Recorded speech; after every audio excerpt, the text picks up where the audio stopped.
Hello दोस्तों, welcome back to my YouTube channel excellent learning academy में आप सभी का स्वागत है। तो आज हम आपके लिए लेके आए हैं बहुत ही इंटरेस्टिंग टॉपिक्स जो कि है फिजिक्स क्लास 12th के मोस्ट इम्पॉर्टेंट टॉपिक्स। यानी कि कई स्टूडेंट के ये सवाल होते हैं कि भाई हम बोर्ड एग्ज़ाम आने ही वाला है, तो अब हमारे पास बहुत ही कम टाइम बचा हुआ है, तो हम इतने छोटे से टाइम यानी इतने कम से कम टाइम में कैसे बोर्ड एग्ज़ाम की तैयारी कैसे करें, कैसे फिज़िक्स की तैयारी करें और किस प्रकार हम शॉर्ट तरीके से यानी स्मार्ट तरीके से अपनी स्टडी को कंप्लीट कर सके और बोर्ड एग्ज़ाम की बहुत ही अच्छे से तैयारी कर सके। ठीक है, तो इसीलिए हमने आपके लिए ये वीडियो बनाया है जो कि है फिजिक्स के मोस्ट इम्पॉर्टेंट यानी क्लास 12th के जो फिजिक्स है उसके जितने भी चैप्टर हैं, तो सारे चैप्टर के मोस्ट इम्पॉर्टेंट यानी इतने पढ़कर आप टॉपर बन सकते हैं। ठीक है, तो इतने टॉपिक अगर आप पढ़ लेते हैं तो आप अपना 95% ला सकते हैं। ठीक है, तो आपको बस इतना ही पढ़ना है और अच्छे से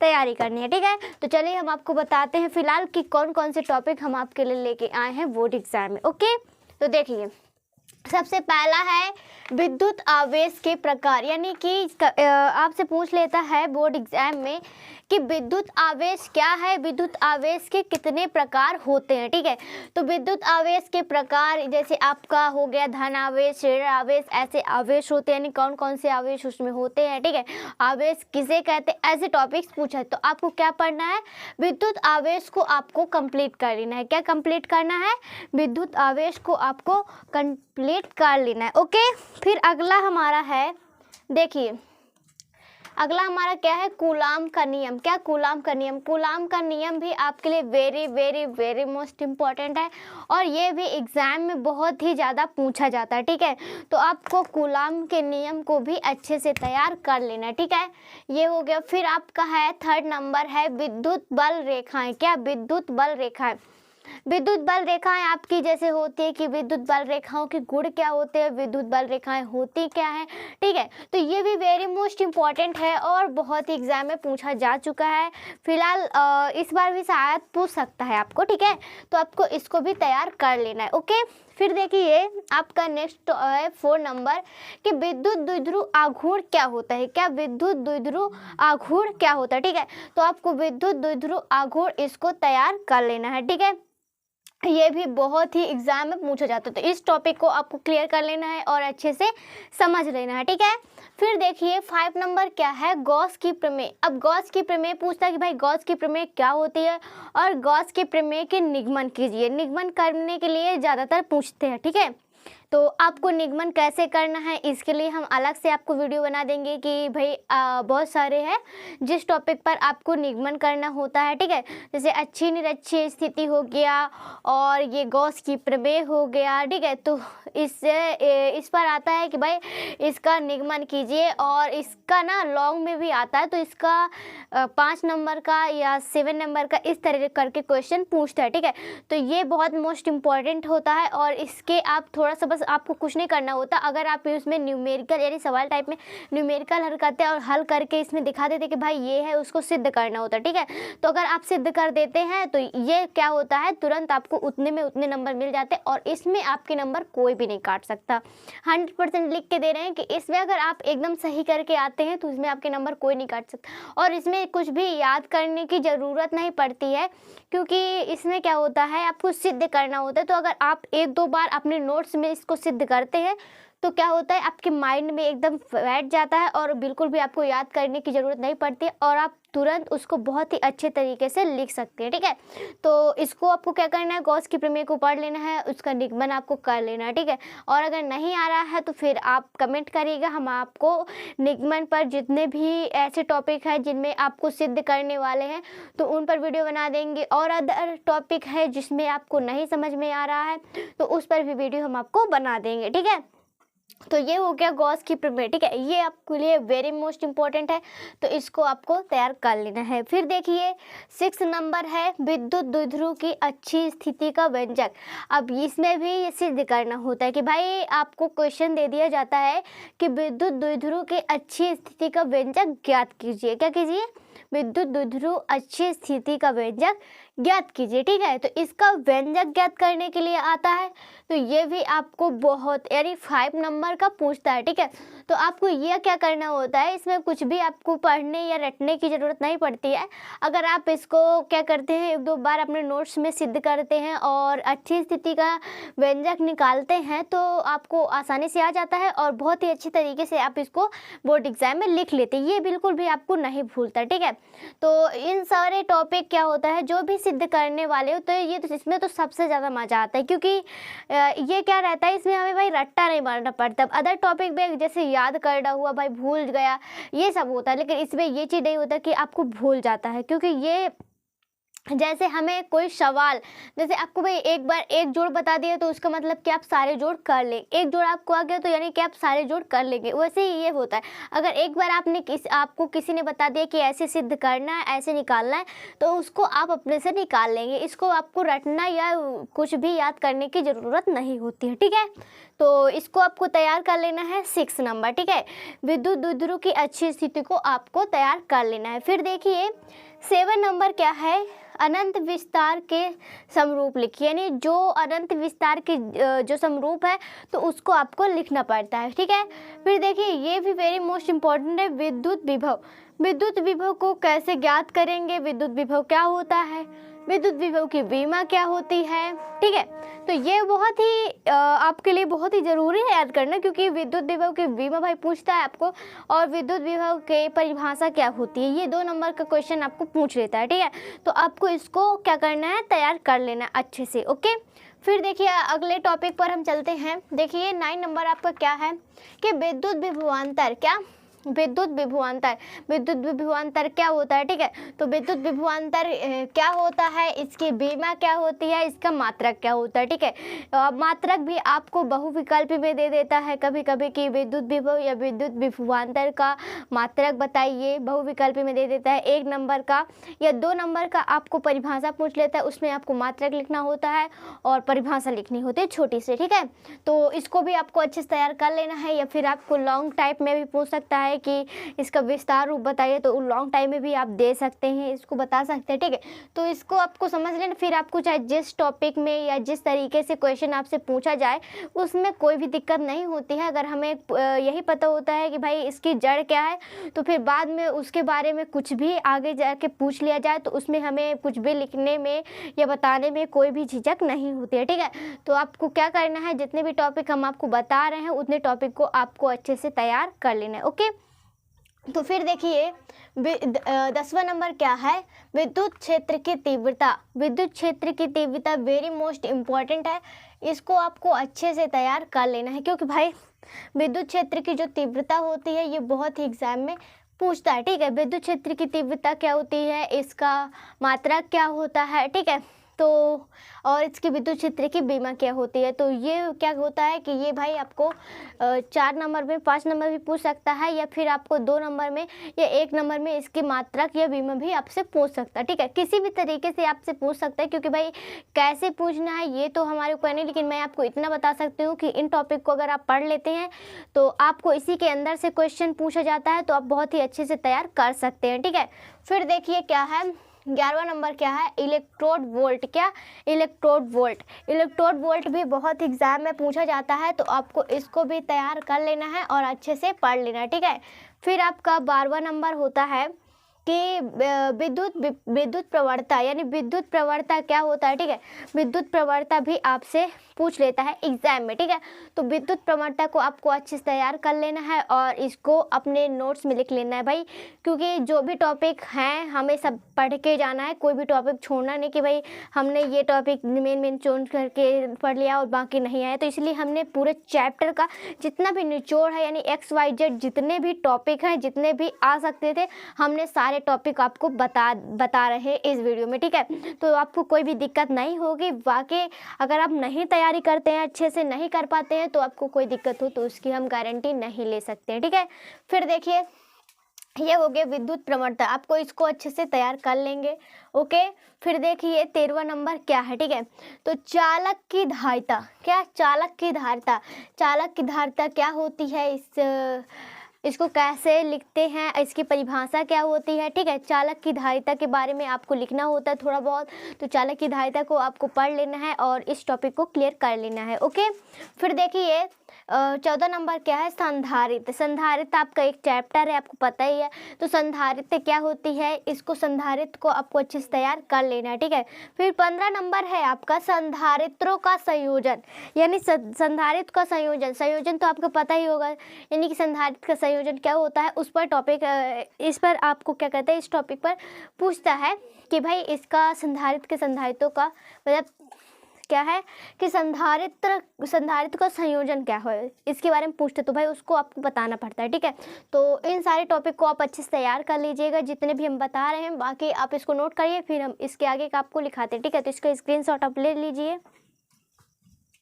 तो चलिए हम अब इसके आगे के टॉपिक देख लेते हैं कि इसके आगे क्या दिया गया है, ठीक है।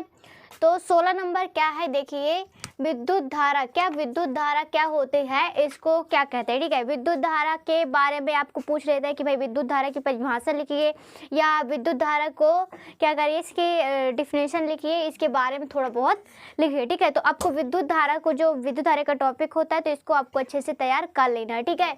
फिर 17 नंबर है ओम का नियम। क्या ओम का नियम, तो ओम का नियम आपसे पूछ लेता है, ये वेरी मोस्ट इम्पॉर्टेंट है आपका, क्योंकि ओम का नियम तो सभी लोगों को आता ही होगा, ठीक है भाई। ओम का नियम जो होता है आपके इस चैप्टर में, तो वो चाहे क्लास 10th वालों के लिए हो या क्लास 12th वालों के लिए हो, ठीक है। तो ये दोनों क्लास के लिए वेरी मोस्ट इम्पॉर्टेंट होता है ओम का नियम, ठीक है। तो इसको आपको क्या करना है, ओम के नियम का निगमन कैसे करते हैं, इसको आपको कर लेना, ठीक है, ओके। फिर इसके बाद है विद्युत प्रतिरोध। क्या विद्युत प्रतिरोध, क्या विद्युत प्रतिरोध क्या होता है, इसकी परिभाषा लिखनी होती है और इसके बारे में थोड़ा सा आपको लिखना होता है, ठीक है। तो इसको भी आपको अच्छे से तैयार कर लेना है, किसको, विद्युत प्रतिरोध को, ठीक है। ये भी आपके लिए मोस्ट इम्पोर्टेंट है भाई। जितने भी टॉपिक हम आपको बता रहे हैं, इसमें जितने भी जो भी टॉपिक है, वो सारे ही आपके लिए वेरी मोस्ट इम्पॉर्टेंट है। तो आपको सारे टॉपिक को ध्यान से देखना है और सारे टॉपिक को ही आपको अच्छे से तैयार कर लेना है, किसी एक पर ध्यान नहीं देना है, क्योंकि जितने भी हमने बताया आपको टॉपिक, तो वो सारे के सारे ही आपके लिए बहुत ही ज़रूरी है याद करना, और इनमें से कुछ भी आपको क्वेश्चन पेपर में पूछ सकता है, ठीक है। तो आपको इन सारे टॉपिक को अच्छे से कवर कर लेना है, ओके। फिर देखिए विशिष्ट चालकता। क्या विशिष्ट चालकता, विशिष्ट चालकता भी वेरी मोस्ट इम्पॉर्टेंट है। ये भी क्या होता है, बहुत ही एग्जाम में पूछता है, क्या विशिष्ट चालकता। तो आपको विशिष्ट चालकता को क्या करना है, इसको भी आपको अच्छे से तैयार कर लेना है, ओके। फिर देखिए क्या है, प्रतिरोध का संयोजन, यानी प्रतिरोध क्या होता है, प्रतिरोध का संयोजन कैसे करते हैं, इसके बारे में आपसे पूछता है, ठीक है। तो ये सारे टॉपिक जो है आपकी बुक या नोट्स मिल जाएंगे, और अगर उसमें नहीं आपको मिल रहे हैं सारे टॉपिक, तो आप हमें कमेंट कर सकते हैं, हम इन सारे टॉपिक पर भी वीडियो बना देंगे, और पूरा सिलेबस जितने भी टॉपिक है मोस्ट इम्पॉर्टेंट के सारे टॉपिक को हल करा के आपको देंगे। उसके द्वारा आप आसानी से अपने बोर्ड एग्ज़ाम की तैयारी कर सकते हैं, ठीक है। तो अगर आपको चाहिए हो तो कमेंट करिएगा, हम इस पर वीडियो आपको बना देंगे, ठीक है। फिर देखिए 21वां नंबर क्या है, किरचॉफ का नियम। क्या किरचॉफ का नियम, तो इसमें आपको क्या करना पड़ता है, किरचॉफ के नियम का निगमन करना पड़ता है, और किरचॉफ के नियम के बारे में थोड़ा बहुत लिखना होता है, ठीक है। तो ये भी आपके लिए वेरी मोस्ट इम्पॉर्टेंट है और ज़्यादा कठिन नहीं है, बहुत ही इजी है, तो इसको आप बहुत ही आसानी से तैयार कर सकते हैं, ओके। तो इसको आपको अच्छे से तैयार कर लेना है। फिर आपका 22 नंबर है मीटर सेतु। क्या मीटर सेतु, यानी मीटर सेतु क्या होता है, इसको क्या कहते हैं, मीटर सेतु का सिद्धांत भी आता है कि भाई मीटर सेतु का चित्र बनाइए, इसके सिद्धांत के बारे में लिखिए, ठीक है। तो आपको इसको अच्छे से तैयार कर लेना है, ठीक है। ये भी बोर्ड एग्जाम में आपको पूछ सकता है, तो इसको भी आपको तैयार कर लेना है। ये जितने भी टॉपिक है, अभी आपको लग रहे होंगे कि भाई बहुत ज़्यादा है, हम तैयार नहीं कर पाएंगे और कठिन होगा, नहीं, बिल्कुल भी कठिन नहीं होगा। अगर आप अच्छे से तैयारी करेंगे और एक एक टॉपिक को स्टेप बाय स्टेप पढ़ते जाएंगे और नोट्स में लिखते जाएंगे, तो अभी भी आपके पास बहुत सारा टाइम है, अभी भी आप अच्छे से अच्छे नंबर ला सकते हैं और अपने बोर्ड एग्ज़ाम की तैयारी कर सकते हैं, ठीक है। तो उसकी आपको टेंशन नहीं लेनी है, जितने भी टॉपिक हम आपको बता रहे हैं, इसीलिए हम स्मार्ट वर्क आपको करने के लिए बोल रहे हैं, क्योंकि क्योंकि भाई हार्ड वर्क चाहे जितना करो उसमें आपके परसेंटेज अच्छे नहीं बनते, लेकिन जब आप स्मार्ट वर्क करते हैं तो उसमें आपके परसेंटेज बहुत ही अच्छे से बनते हैं। ठीक है, तो आपको क्या करना है, हार्ड वर्क की जगह स्मार्ट वर्क करना है, क्योंकि स्मार्ट वर्क करने वाला ही सक्सेस होता है, ना कि हार्ड वर्क करने वाला। ठीक है, तो आपको भी स्मार्ट स्टडी करनी है, स्मार्ट वर्क करना है। ओके, फिर देखिए क्या है, 23वां नंबर आपका है व्हीटस्टोन सेतु। क्या व्हीटस्टोन सेतु क्या होता है? व्हीटस्टोन सेतु का सिद्धांत भी आपको पूछ लेता है। ठीक है, तो आपको इसको अच्छे से तैयार कर लेना है। क्या? व्हीटस्टोन सेतु। ओके, फिर देखिए अगला पॉइंट क्या है, देखिए 24 नंबर। क्या? 24 नंबर। ठीक है, तो 24 नंबर क्या है, एम्पियर का परिपथीय नियम। क्या? एम्पियर का परिपथीय नियम, ये भी वेरी मोस्ट इम्पॉर्टेंट है। तो एम्पियर के परिपथीय नियम को, इसको भी आपको अच्छे से तैयार कर लेना है। ठीक है, तो आप इसको भी अच्छे से तैयार कर लीजिएगा। फिर है आपका 25 नंबर है आपका साइक्लोट्रॉन की। क्या है? साइक्लोट्रॉन। ठीक है, तो साइक्लोट्रॉन को आपको अच्छे से तैयार कर लेना है। ये भी, इसका चित्र बनाने के लिए भी बहुत बार पूछा जा चुका है, और ये भी क्या होता है कि इनमें से आपको जो प्रैक्टिकल में बनाते हैं भाई डायग्राम, तो किसी टॉपिक पर आपके फिजिक्स के प्रैक्टिकल में डायग्राम बनाना होता है, उसमें भी आपको प्रैक्टिकल के 23 नंबर मिलते हैं। ठीक है, तो आपको उसके भी अच्छे से तैयारी करनी होती है। ठीक है, तो आपको क्या करना है, साइक्लोट्रॉन का जो होता है चित्र कैसे बनाते हैं, साइक्लोट्रॉन की विधि क्या होती है, और साइक्लोट्रॉन के थोड़े बहुत उसके बारे में अच्छे से पढ़ लेना होता है। ठीक है, क्योंकि भाई जो भी टॉपिक, हमको ये नहीं है कि भाई यही टॉपिक, मैं आपको ये तो नहीं कह सकती भाई कि 3 टॉपिक आपको लिख के दे दूँ कि यही पूछे जाएंगे, ऐसा तो होता नहीं। मैं कहीं की ज्ञाता तो हो नहीं। ये क्या होता है कि हम एक गेस करते हैं कि भाई इस तरीके से अगर हम सारे टॉपिक को अच्छे से पढ़ेंगे और तैयार करेंगे तो इनमें से कुछ ना कुछ तो हमारे बोर्ड एग्जाम में फंस ही जाएगा। ठीक है, तो इसीलिए हम इस प्रकार से तैयारी करते हैं। ठीक है, तो आपको क्या करना है, सारे टॉपिक को अच्छे से तैयार कर लेना है और सारे टॉपिक को ही कवर कर लेना है। ओके, फिर देखिए क्या है 26 नंबर। 26 नंबर क्या है, चुंबकीय फ्लक्स। क्या?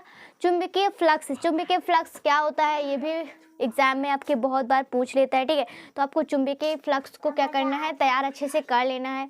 फिर आपका 27 नंबर है चुंबकीय क्षेत्र। क्या? चुंबकीय क्षेत्र, यानी चुंबक कितने क्षेत्र में है। ठीक है, तो चुंबकीय क्षेत्र के बारे में आपसे पूछता है कि भाई चुंबकीय क्षेत्र क्या होता है, इसको परिभाषित कीजिए। ठीक है, तो आपको उसको परिभाषित करना होता है और उसके बारे में थोड़ा बहुत पता ना होता है। ठीक है, तो आपको इसको भी अच्छे से तैयार कर लेना है। फिर देखिए क्या है आपका 28 नंबर है द्विघात कोण। द्विघात कोण क्या होता है, द्विघात कोण के बारे में थोड़ा बहुत लिखना होता है आपको और उसकी परिभाषा लिखनी होती है। ठीक है, तो आपको द्विघात कोण को अच्छे से तैयार कर लेना है। फिर देखिए 29 नंबर क्या है, स्वप्रेरण। क्या? स्वप्रेरण। स्वप्रेरण क्या होता है, स्वप्रेरण किसे कहते हैं, तो ये भी काफ़ी इंटरेस्टेड टॉपिक है, तो इसको भी अच्छे से तैयार कर लेना है। ओके, तो स्वप्रेरण हो गया। फिर देखिए आपका 23 नंबर है अन्योन प्रेरण। क्या? अन्योन प्रेरण। तो अन्योन प्रेरण भी बहुत ही मोस्ट इम्पॉर्टेंट है और ये भी बहुत ही एग्जाम में पूछता है। ठीक है, तो आपको अन्योन प्रेरण को भी बहुत ही अच्छे से तैयार कर लेना है। ओके, फिर देखिए 31 नंबर क्या है, भंवर धाराएं। क्या? भंवर धाराएं। भंवर धाराएं क्या होती हैं, भंवर धाराएं कितने प्रकार की होती हैं और इसके लक्षण क्या होते हैं, इस तरह आपको क्या करके भंवर धाराएं के बारे में कोई भी टॉपिक आपसे पूछ सकता है। ठीक है, तो आपको क्या करना है, भंवर धाराओं के बारे में पढ़ लेना है। ओके, तो इसको भी आप अच्छे से तैयार कर लीजिएगा। फिर है आपका द्विघात कोण। तो द्विघात तो रिपीटेड हो गया। ठीक है, तो आप इसको अच्छे से कवर कर लीजिए और अच्छे से तैयार कर लीजिएगा। ठीक है, तो मैंने जितने भी टॉपिक आपको अभी अभी बताए हैं तो वो सारे टॉपिक आपके लिए बहुत ज़्यादा मोस्ट इम्पोर्टेंट है और ये सारे टॉपिक में से कुछ टॉपिक आपको बोर्ड एग्जाम में पूछ लेते, क्योंकि सारे के सारे टॉपिक तो नहीं पूछेगा, ये तो मैंने कह सकती कि सारे के सारे टॉपिक आपको पूछेगा, लेकिन इसी में से कुछ टॉपिक पूछता है। भाई बोर्ड एग्जाम इतना ईजी नहीं होता है कि भाई कोई निकाले, टॉपर बनना इतना आसान नहीं होता। ठीक है, तो आपको क्या करना होता है भाई, कुछ तो आपका टारगेट होना चाहिए, कुछ तो तैयारी होनी चाहिए आपको इतने सारे सिलेबस में। ठीक है, तो ये शॉर्ट तरीके से हम आपके लिए लेके आए हैं। अगर आप इस तरह अच्छे से तैयारी करेंगे तो आपके, मुझे यकीन है कि 95% ज़रूर आ जाएंगे। ठीक है, तो आप इसको क्या करिए, इसका स्क्रीनशॉट ले लीजिए, फिर इसके आगे टॉपिक मैं आपको लिखाती हूँ। तो चलिए इसके आगे के टॉपिक हम देख लेते हैं। देखिए 36 नंबर क्या है आपका। क्या? 36 नंबर। देखिए चोक कुंडली, क्या चोक कुंडली, यानी चोक कुंडली क्या होता है, इसके बारे में आपको पूछ लेते हैं कि भाई इसकी परिभाषा लिखिए, चोक कुंडली के बारे में थोड़ा बहुत बताइए। ठीक है, तो इसके बारे में लिखने के लिए पूछते तो आपको इसके बारे में लिखना होता है और इसको आप तैयार कर सकते हैं अच्छे से।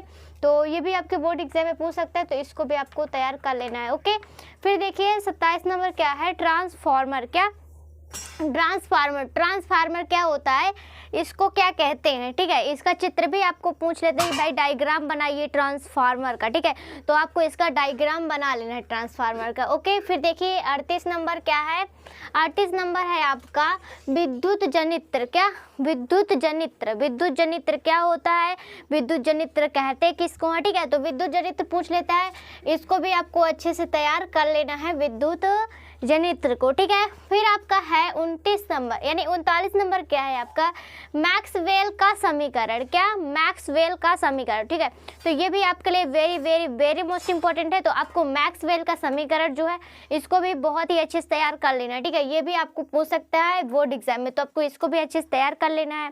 ओके, फिर आपका 40 नंबर है विद्युत जनित्र तथा डायनो। क्या विद्युत जनित्र तथा डायनमो, ये भी है डायनमो जो होता है विद्युत, क्या विद्युत जनित्र का जो डायनमो होता है, तो ये भी आपके लिए वेरी मोस्ट इम्पॉर्टेंट होता है और बहुत ही एग्जाम में पूछता है। ठीक है, तो आपको इसको भी अच्छे से तैयार कर लेना है। ओके, फिर देखिए 41 नंबर, क्या 41 नंबर क्या है आपका कि मैक्सवेल का विद्युत चुंबकीय तरंग सिद्धांत। क्या मैक्सवेल का विद्युत चुंबकीय तरंग सिद्धांत क्या होता है, तो इसके बारे में भी आपको पूछता है बोर्ड एग्जाम में। तो बोर्ड एग्जाम के लिए आपको इन सारे टॉपिक को तैयार करना है। ओके, तो आप इसको भी तैयार कर लीजिएगा। फिर है आपका 42 नंबर, 42 नंबर है आपका विद्युत चुंबकीय स्पेक्ट्रम। क्या विद्युत चुंबकीय स्पेक्ट्रम, ये भी आपके सिलेबस से हमने उठाया है, तो ये भी आपके लिए वेरी मोस्ट इम्पॉर्टेंट है, इसको भी आपको तैयार कर लेना है। क्या विद्युत चुंबकीय क्षेत्र का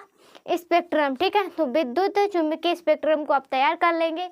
फिर देखिए 43 नंबर है आपका चुंबकीय व्यवहार के आधार पर पदार्थों का वर्गीकरण। यानी चुंबकीय व्यवहार यानी जो चुंबक का व्यवहार करते हैं, यानी जिनमें चुंबकत्व तो पाया जाता है, जो थोड़ा बहुत जिसमें चुंबकत्व तो रहता है, तो उनके व्यवहार का वर्गीकरण यानी कितने भागों में बांटा गया है। ठीक है, तो आपको ये भी पूछ लेता है चुंबकीय व्यवहार के आधार पर पदार्थों का वर्गीकरण कैसे किया गया है, इस पर थोड़ा टिप्पणी दीजिए या इस पर लिखने के लिए आपको आता है। ठीक है, तो इसको भी आप अच्छे से तैयार कर लीजिएगा। ओके, फिर देखिए आपका 44 नंबर है, देखिए आपका 44 नंबर क्या है, फैराडे के विद्युत चुंबकीय प्रेरण के नियम। यानी फैराडे का आपको पता ही होगा, फैराडे के केमिस्ट्री में आपकी 12th क्लास में, सॉरी केमिस्ट्री में नहीं फिजिक्स में, आपका जो फैराडे होता है, तो फैराडे के क्या नियम होते हैं, यानी चुंबकीय प्रेरण के आधार पर इनके जो भी नियम होते हैं, तो इनको आपको अच्छे से तैयार करना होता है। ठीक है, तो आप इसको अच्छे से तैयार कर लीजिएगा। ठीक है, फिर अभी क्या है 45 नंबर आपका है कि विभिन्न प्रकार के प्रत्यावर्ती धारा परिपथीय नियम। यानी कि विभिन्न प्रकार के प्रत्यावर्ती धारा, क्या विभिन्न प्रकार के प्रत्यावर्ती धारा परिपथ क्या है। ठीक है, तो ये भी क्या होता है, AC परिपथ, LR परिपथ, RC परिपथ, LC परिपथ, LCR परिपथ। ठीक है, तो इनको आपको क्या करना है, ये सारे टॉपिक को आपको अच्छे से तैयार कर लेना। ठीक है, तो ये तो हो गई, हमने आपको 45 टॉपिक्स बताए मैंने आपको फिजिक्स में। ठीक है, तो फिजिक्स के जितने भी आपके चैप्टर थे, तो चैप्टर का पूरा निचोड़ मैंने आपको समझा दिया, यानी कि इसमें जितने भी टॉपिक आ सकते थे आपके बोर्ड एग्जाम में, वो सारे टॉपिक मैंने अभी आपको लिखा दिए। ठीक है, तो इसकी आपको टेंशन करने की कोई भी ज़रूरत नहीं। अगर आप इसके जितने भी टॉपिक मैंने आपको बताए, अगर आप उतने टॉपिक भी पढ़ लेते हैं, तो आपके 95% आने से कोई नहीं रोक सकता है। ठीक है, लेकिन अगर आप इन सारे टॉपिक को अच्छे से तैयार करते हैं, अच्छे से लिखते हैं, अच्छे से समझते, अच्छे से याद करते हैं, तब ये नहीं कि भाई आपने सारे टॉपिक लिख लिए लेकिन सारे टॉपिक का आपको अर्थ ही नहीं पता, भाई इनके बारे में नहीं पता, तो आप सोच रहे होंगे कि मेरे 95% आ जाएंगे। तो इस तरीके से 95% नहीं आते। 95% लाने के लिए आपको इन सारे टॉपिक को क्या करना पड़ेगा, इनके बारे में समझना पड़ेगा, इनके बारे में, इनकी परिभाषा, इनके क्या सिद्धांत है। ठीक है, इनका निगमन कैसे करेंगे, तो इन सब के बारे में आपको जानना होता है। तो अगर आपको इन सब के बारे में जानना है, तो अगर आपके पास मटेरियल उपलब्ध नहीं है, आपको चाहिए, तो आप हमें कमेंट कर सकते हैं, हम आपको इस पर भी वीडियो बना देंगे, ठीक है। तो आपको और अदर सब्जेक्ट पर वीडियो चाहिए हो तो आप हमें कमेंट कर सकते हैं, उस पर वीडियो हम आपको बना देंगे। और अगर आपको सब्जेक्ट से रिलेटेड वीडियो चाहिए तो आप हमारे प्लेलिस्ट में जा सकते हैं, वहाँ पर हमारे प्लेलिस्ट में सारे चैप्टर यानी कि हिंदी का भी हम बनाएंगे, ठीक है, हिंदी की भी तैयारी हम कराएंगे, इंग्लिश, मैथ, साइंस, सारे जितने भी आपके चैप्टर्स या सिलेबस हैं, तो सारे सिलेबस के बारे में हम आपको वीडियो बना देंगे, ठीक है। तो आपका जो भी सब्जेक्ट है तो आप कमेंट कर सकते हैं कि भाई हमें इस सब्जेक्ट पर, इस टॉपिक पर वीडियो चाहिए, तो हम उस पर वीडियो आपको बना देंगे, ठीक है। तो आपको अब बोर्ड एग्ज़ाम के लिए ज़्यादा परेशान होने की ज़रूरत नहीं, जबकि हम आपको पूरे बोर्ड एग्ज़ाम की तैयारी करा रहे हैं, ठीक है। तो ये वीडियो आपको कैसा लगा है कमेंट ज़रूर करिएगा, और वीडियो को लाइक, शेयर, सब्सक्राइब कर लीजिए, ठीक है, और ज़्यादा से ज़्यादा सपोर्ट करिए। ओके, तो आज के लिए इतना ही, मिलेंगे अगले वीडियो में। तो अगला वीडियो आपको किस पर चाहिए ये बताइएगा, ठीक है। तो आज के लिए बस इतना ही।